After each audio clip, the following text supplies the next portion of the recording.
जय महाराष्ट्र.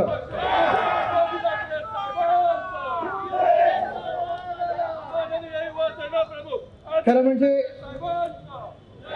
जेव्हा जेव्हा ठाण्यात येत असतो मी,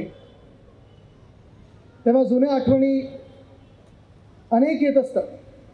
मन भरून येतं ठाण्यात आठवणींचं. आणि आत्ता पण येत असताना मी जेव्हा राजन विचारींना भेटलो, गाडीत बसल्यानंतर मी एकच आठवण एक जुनी सांगत होतो. मला वाटतं 93 की 94च्या आसपास काहीतरी आपण त्यावेळी मला वाटतं जिंकलेलो, अरुणतरेजी वगैरे महापौर झालेले. आणि तेव्हा मला आठवतं, मी तेवढं काही मला आठवण्यासारखं नाही, खूप लहान होतो, पण घरात जे वातावरण होतं, आजी खुश झाली होती, आजोबा माझे देखील, अर्थात वंदनीय हिंदू सम्राट बाळासाहेब ठाकरे हे देखील आनंद त्यांचा आवरू शकत नव्हते आणि फटाके फोडलेले होते. हे सगळे जुने आठवणी आहेत.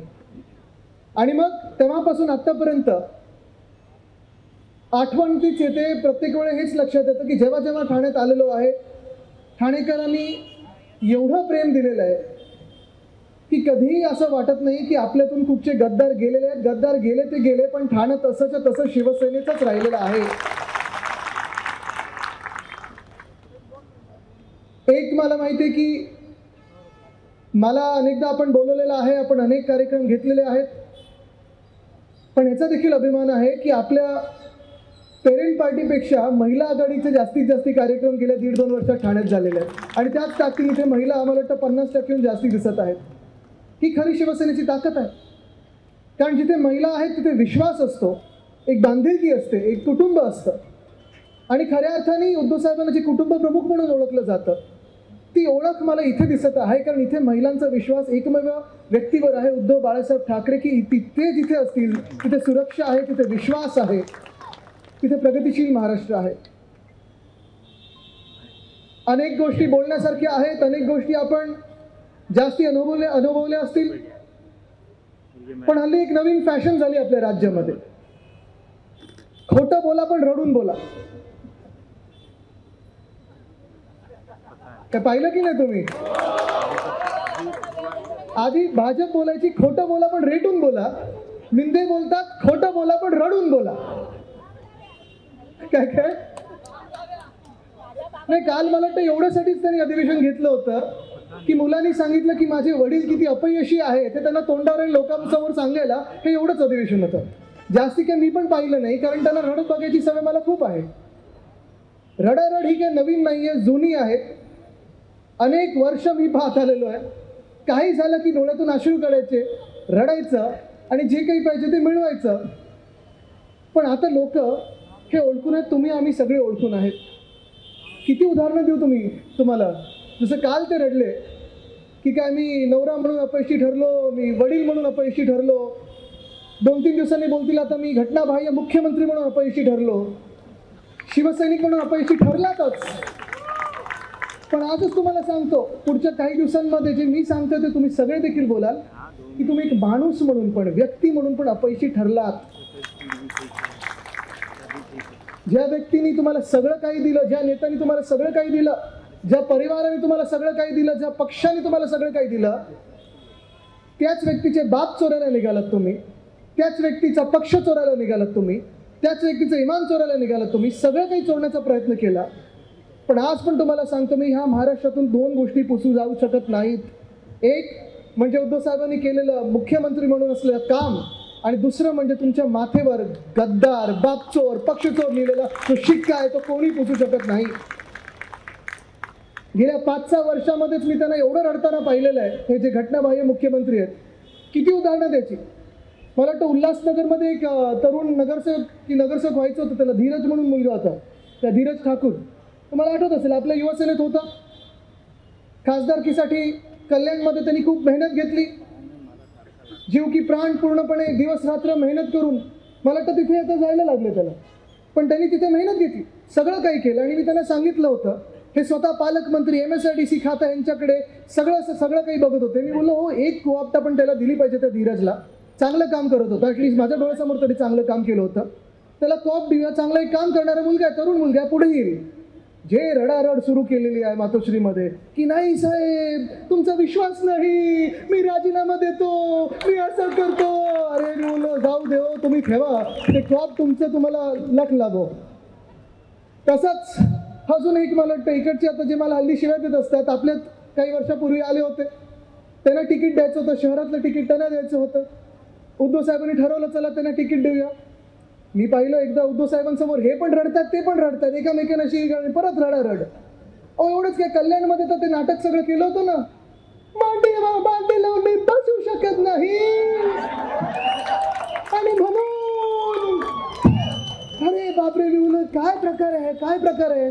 आणि 20 मे 2022च्या दिवशी पण वर्षा बंगल्यामध्ये पण येऊन उद्धव साहेबांसमोर असेच रडले होते की मला तुम्ही ह्याच्यातून वाचवा, मला भाजपा आत टाकेल, मला जेलमध्ये टाकेल, आता जेलमध्ये जाण्याचं वय नाही, अमुक नाही तमुक नाही. बरोबर 1 महिन्यात ते गेले भाजपामध्ये, पक्ष चोरण्याचा आपला पूर्ण प्रयत्न केला आणि घटनाबाह्य मुख्यमंत्री म्हणून आज अवकाळी सरकार आपल्या डोक्यावर बसवलेलं आहे. पण आज सवाल हा येतो, सगळं काही तुमच्याकडे असताना तुम्ही रडत आहात, सगळं काही वरपासून खालपर्यंत सगळे यंत्रणा तुम्ही तुमच्या हातात घेतलेली आहे. पोलिसांना तुम्ही वापरताय आमच्या सामान्य नागरिकांना, आमच्या सामान्य शिवसैनिकांना छळण्यासाठी. ईडी, आयटी, सीबीआयचा पुरेपूर वापर करत आहेत, दादागिरी करत आहेत. काल तर एक तो कोल्हापूरमधला गद्दार गुंड ज्याने एका मुलीच्या घरात घुसून तिच्या आई वडिलांना मारण्याचा प्रयत्न केला, तिला मारण्याचा प्रयत्न केला, त्या गद्दार गुंडाचे 50 फुटाचे होर्डिंग, वंदनीय हिंदू सम्राट बाळासाहेब ठाकरेंपेक्षा मोठे होर्डिंग कटआउट त्यांनी तिथे लावले होते. क्षीरसागर त्याचं नाव. हे असं यांचं राज्य चाललेलं आहे.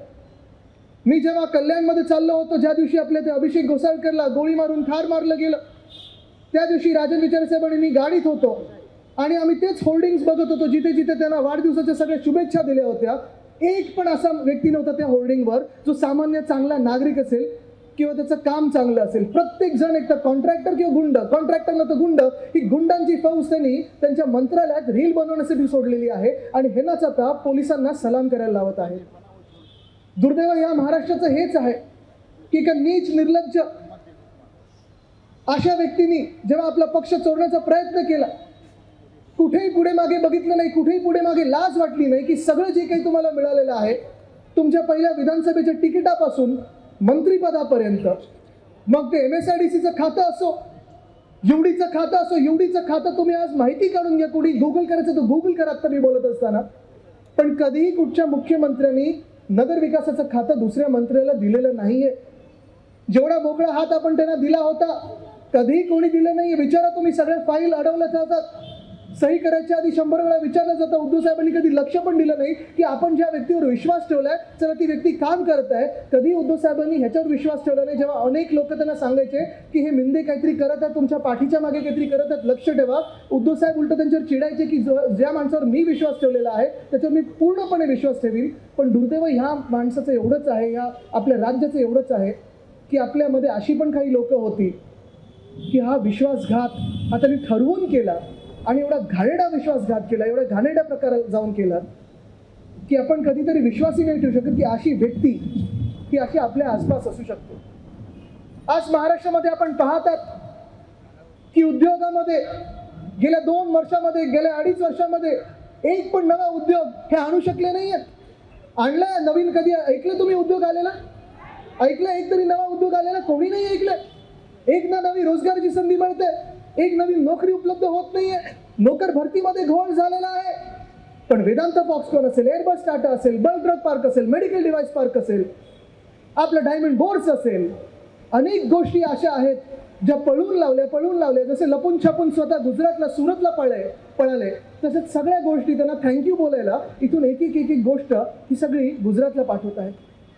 मला माहित नाही हे ठाण्यात किती दिवस असतात, पण माझी तरी अशी शंका आहे की थोड्या दिवसानंतर ह्यांचं मंत्रालय देखील हे आता गुजरातला हलवतात की काय. आज मला आठवतं अनेकदा मी इथे जेव्हा यायचो भूमिपूजनांसाठी असेल, उद्घाटनांसाठी असेल, तेव्हा आपण सगळे सोबत असायचं आणि आज पण तुम्ही खंबीरपणे सोबत आहात. हेच ठाणं पुन्हा एकदा शिवसेनेला जिंकवण्याशिवाय राहणार नाही ही मला खात्री पटलेली आहे. कारण जो ठाण्याचा विकास व्हायला पाहिजे होता, जो महाराष्ट्राचा विकास व्हायला पाहिजे होता, जो पूर्ण आपल्या MMR रिजनचा विकास व्हायला पाहिजे होता, तो विकास तर होत नाही. जी आपण जुनी केलेली कामं आहेत त्याच्यावर स्वतःचे मोठे फोटो, मोठे होर्डिंग करतात, कटआउट लावतात, ॲडव्हर्टाईजवर खर्च केला जातो. पण आज विकासाच्या नावाखालती तो विकास जो होतोय तो स्वतःचा होतो, त्यांच्या बिल्डर मित्राचा होतं, त्यांच्या कॉन्ट्रॅक्टर्सचा होतं, त्यांच्या गुंडांचा होतं, पण सामान्य नागरिकास त्रस्त आहे. छोट्या छोट्या दुकानदारांना सतवलं जातंय. कधी कुठच्या मिसळवाल्याच्या बाहेर गाडीला पार्किंग नाही मिळालं तर त्याच्यावर बुलडोझर चालवलं जातं. कधी कुठे काही दुकानात काही मोफत मिळालं नाही तर तिथे बुलडोझर घुसवलं जातं. दुकानांकडून 5,000 10,000 रुपये हे सगळी जी काही तुम्हाला कलेक्शन आहे ते केलं जात आहे. पण आज महाराष्ट्रासाठी जो हक्काचा पैसा केंद्राकडून आणणं गरजेचं आहे, GSTचा असेल, विकासासाठी असेल, ते मिळवण्याचा हे काही प्रयत्न करत नाहीत. जे काही करतात दिल्लीत जाऊन ते स्वतःसाठी करत असतात. शेतीचं बोलायचं झालं तर मी अनेकदा विचारलेल्या लोकांना, कारण मी शेतकऱ्यांकडे जेव्हा जातो त्या बांधावर सगळ्या शेतकरी बांधवांना विचारतो की कसं चाललंय सगळं. सगळे हवालदिल झालेले आहेत, सगळे त्रस्त आहेत, हैराण आहेत. सगळे म्हणत आहेत, आदित्यजी तुमच्या वडिलांनी म्हणजे उद्धव साहेबांनी जी कर्जमुक्ती आम्हाला दिली तीच फक्त कर्जमुक्ती आम्हाला मिळाली. ह्या सरकारने एक नवा रुपया दिला नाहीये, ना मदत म्हणून ना कर्जमुक्ती म्हणून. आणि मग मी त्या शेतकरी बांधवांना विचारतो की मग आपल्या ह्या मुख्यमंत्र्यांच्या हातात, कारण ते खूप वेळा मला सांगतात की माझ्या तोंडात काही सोन्याचा चमचा आहे, चांदीचा चमचा आहे, प्लॅटिनमचा चमचा आहे, अजून काय काय माहीत नाही. पण ते खूप वेळा सांगतात की आदित्य ठाकरेला काय माहिती, त्याचा जन्म आत्ता झालेला आहे, मी शेतकरी आहे, शेतकऱ्याचा मुलगा आहे. बरोबर आहे. आता तुम्ही मला सांगा, अनेक वर्ष तुम्ही पण त्यांना पाहिलं, बरोबर आहे. कधीपासून शेती करायला लागले हो? बंगला कधी झाला? दुसरा बंगला कधी बनतोय? पण मूळ गोष्ट मला सांगा, त्यांचं जे गाव म्हणून ते सांगतात त्या गावात आधी जागा किती होती आणि गेल्या 5 वर्षात जागा किती पटीने वाढलेली आहे. आता मी शेतकऱ्यांना पुढचा प्रश्न विचारतो नेहमी की नक्की कुठचं पीक असं हे घटनाबाह्य मुख्यमंत्री लावतात त्यांच्या शेतामध्ये, जेणेकरून त्या गावात यायला जायला रस्ता नाही आहे. रस्ता नाही अजून. शेतकऱ्यांचे आजूबाजूचे जे गावकरी आहेत त्यांना रस्ता नाही आहे. पण बरोबर इथून 2 हेलिकॉप्टर जातात.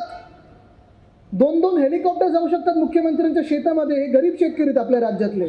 म्हणजे तुम्ही विचार करा, जे श्रीमंत शेतकरी असतात तिथे काय काय उतरत असेल. पण 2 हेलिकॉप्टर बरोबर शेतात उतरतात. आणि हे शेती पण अशा दिवशी करतात, बरोबर अमावस्येला करतात किंवा पौर्णिमेला करतात. काय शेत असेल हो, कसलं शेत असेल यांचं? मडवी साहेब काय लावत असेल, काय वाटतं तुम्हाला? म्हणजे मी अनेकदा हा विचार केलेला. आत्ता आपले केंद्र सरकारने देखील सांगितलं की सौर ऊर्जा जर तुम्ही तुमच्या घरांवर लावली तर 300 युनिटपर्यंत तुम्हाला वीज मोफत मिळेल. खूप लोक सोलार काहीतरी करत असतात, सोलार पॅनल लावतात, दिवसा शेती करतात. सोलार शेती करत असतील, ही लुनार शेती नक्की कुठची असते? रात्रीच्या चंद्राच्या प्रकाशात किंवा चंद्र जेव्हा नसतो ते काय नक्की पिकवतात हे, की अशी भरभराटी होते? नाही जाऊ देतं, ते मला माहिती नाही. पण त्याचं सरबत करून आपण त्यांना प्यायला लावायचं. बरोबर. एकच गोष्ट सांगतो तुम्हाला, आज तुम्ही ठाणेकर म्हणून विचार केला पाहिजे. मी जास्ती वेळ घेणार नाही, कारण आपल्याला अजून पुढचे 3 कार्यक्रम आहेत, शाखा भेटी आहेत. तुम्ही डोळ्या देखत बघत आहात की महाराष्ट्र कसं आपलं मागे चाललेलं आहे. आज जे काही मागत असतात, हे काही अमावस्या पौर्णिमेला जे काही पीक लावतात किंवा दिल्लीला जाऊन लोटांगण घालतात, हे कधीही महाराष्ट्रासाठी करत नाही, ते स्वतःच्या स्वार्थासाठी करत आहेत.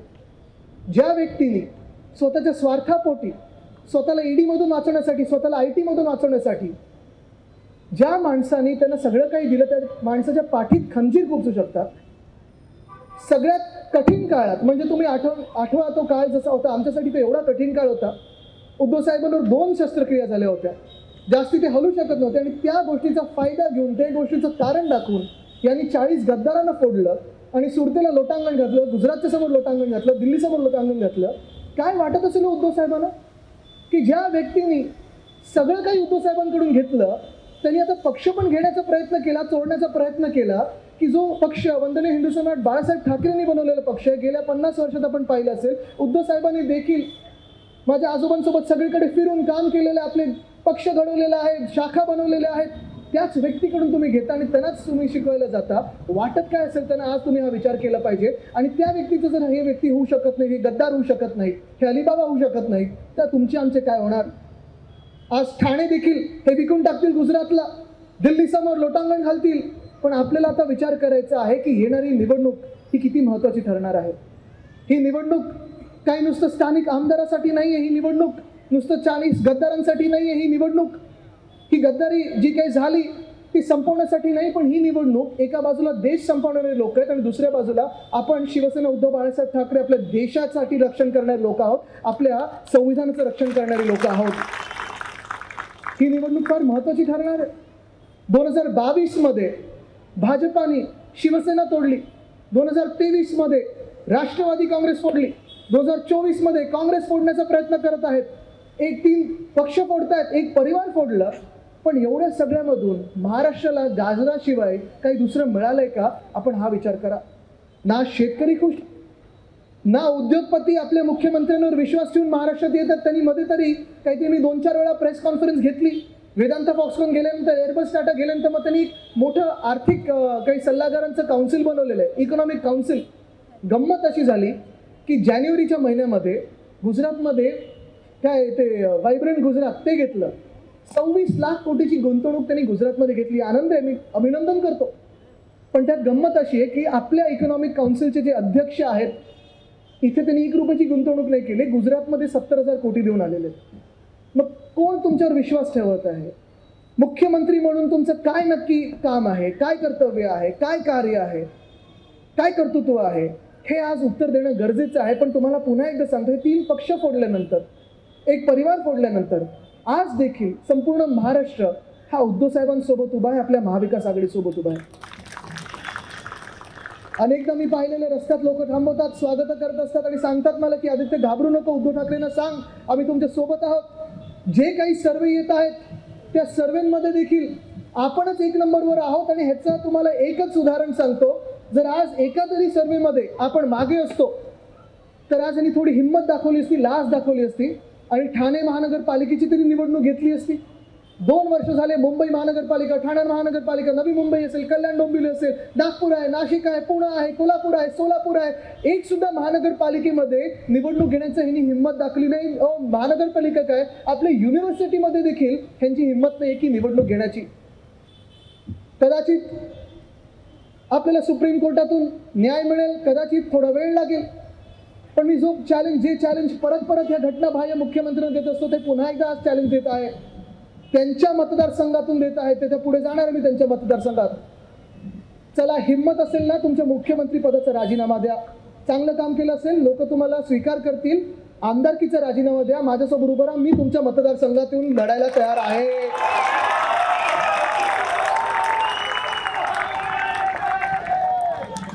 मी जो लढत आहे तो स्वतःसाठी लढत नाही. मला पद नकोय, मला काही नकोय. मी लढतोय तो माझ्या महाराष्ट्रासाठी लढतोय, माझ्या महाराष्ट्रातल्या तरुणांसाठी लढत आहे. आज आपण पाहतोय महिला घाबरलेल्या आहेत. ह्याच मंत्रिमंडळामध्ये असे काही व्यक्ती आहेत ज्यांनी महिलांना घाणेरडे शिवीगाळ केलेली आहे, त्यांना मंत्री म्हणून बसवलेलं आहे.